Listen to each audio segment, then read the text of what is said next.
అన్నదాతలను నిలువున ముంచిన Revanth సర్కార్పై BRS Jung siren మోగించింది. రైతులకు చేసిన మోసాలను ఎండగడుతూ కొడంగల్ కోస్గిలో ఈ నెల 10న రైతు దీక్ష చేస్తున్నామని మాజీ ఎమ్మెల్యే నరేందర్ రెడ్డి చెప్పారు. రైతు దీక్షకు బీఆర్ఎస్ వర్కింగ్ ప్రెసిడెంట్ కేటీఆర్ హాజరై మద్దతు తెలుపనున్నారని వివరించారు.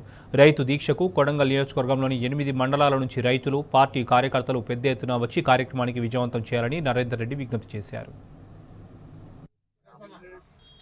ఇవన్నీ హామీలు అమలు చేయనందుకు, రైతు భరోసా రైతు బంధు ఇవ్వనందుకు, అందరి కూడా రుణమాఫీ కంప్లీట్గా చేయనందుకు, ఇచ్చిన హామీలు నెరవేరనందుకు నిరసనగా కేటీఆర్ గారు, వర్కింగ్ ప్రెసిడెంట్ గౌరవనీయులు కేటీఆర్ గారు కోగిలో రైతు ధారణ చేయబోతా ఉన్నాం. నిరసన దీక్ష 10వ తారీఖు నాడు కోగిలో నిరసన దీక్ష చేపడుతున్నాం.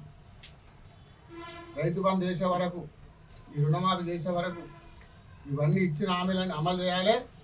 దాని తర్వాత స్థానిక ఎన్నికలు పెట్టాలి. కాబట్టి కోజిలో రైతు నిరసన దీక్ష గౌరవ వర్కింగ్ ప్రెసిడెంట్ కేటీఆర్ గారి నాయకత్వంలో 10వ తారీఖు నాడు జరపబోతున్నాం.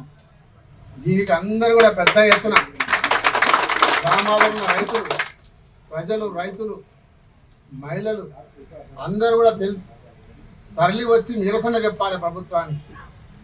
మనం నిరసన చెప్తే తప్ప ఈ ప్రభుత్వం దిగిరాదు. మనం నిరసన చెప్తే తప్ప ఇచ్చిన హామీలు అమలు చేయరు. కాబట్టి 6 గ్యారెంటీలు అమలు చేయాలంటే మనం కొడంగల్లో పెద్ద ఎత్తున నిరసన చెప్పాలని చెప్పి ఈ కార్యక్రమం తీసుకున్నాం.